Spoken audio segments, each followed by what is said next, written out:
This commercial is based on a true story. Hello? Tracy? No, we don't need a babysitter tonight. Thanks anyway.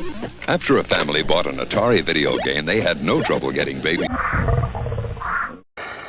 Through night and day, on mountainous roads and fast highways,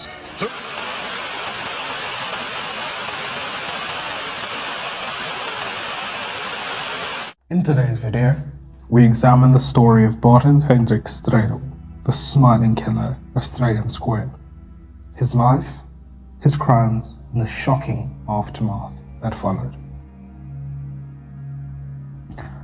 Barton Strijdom was born in 1965 in Vienna, a small town in the former province of Natal, South Africa.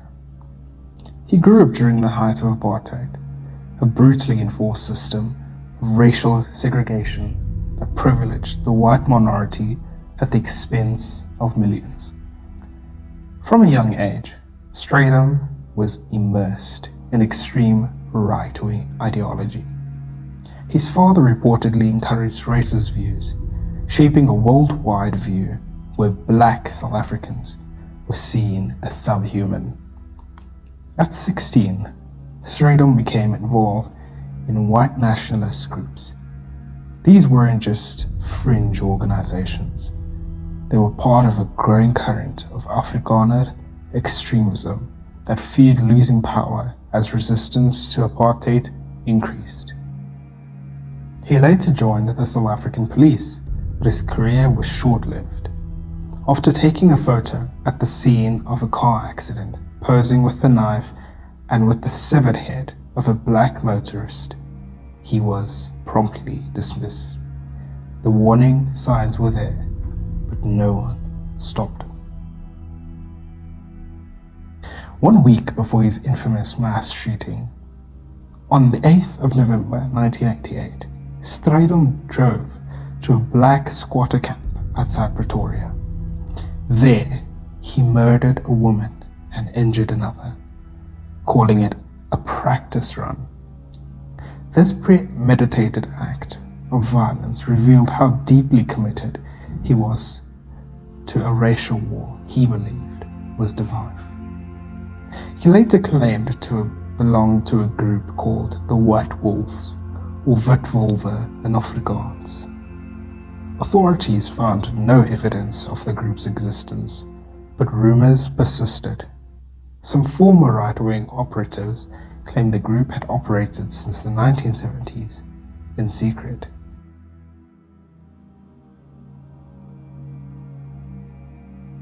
The afternoon of 15th of November 1988, Strijdom parked on Prinsloo Street, calmly walked to Strijdom Square in central Pretoria and began to open fire.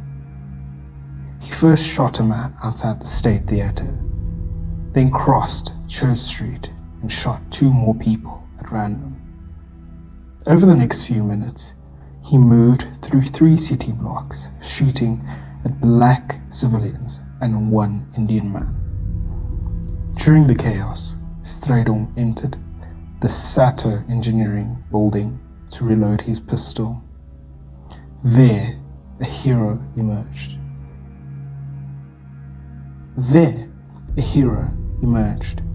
Simon Mukundaleli, a black taxi driver who had followed him in, had tapped him on the shoulder.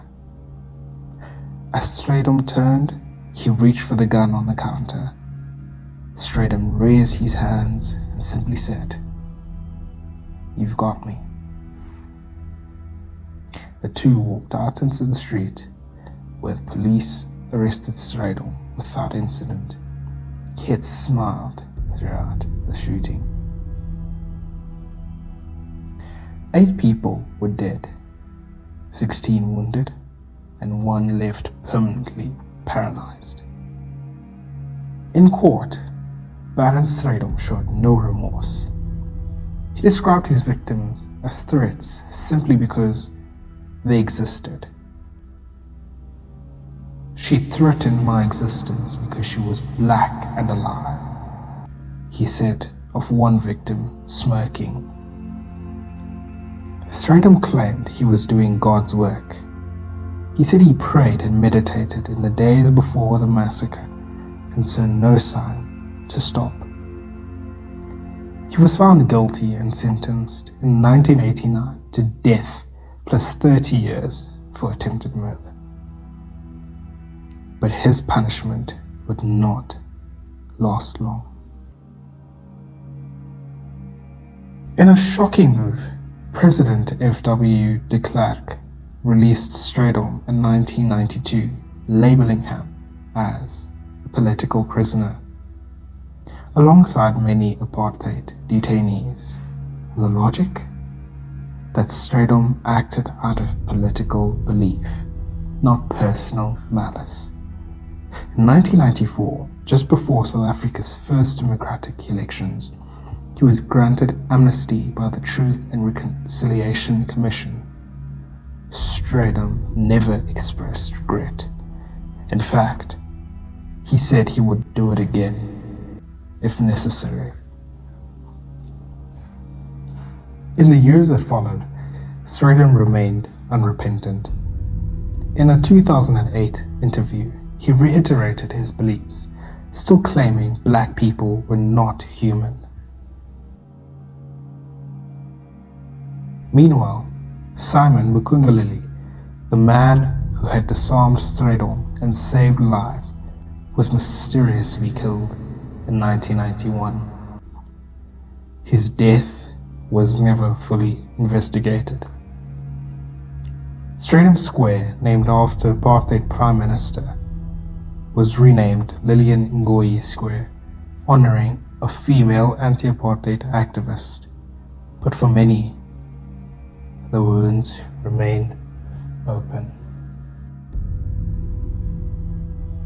Baron Stradom's story is more than just the tale of a lone gunman. It is a reflection of what happens when racism becomes policy, and hate is allowed to flourish under the banner of nationalism and religion. He was not insane.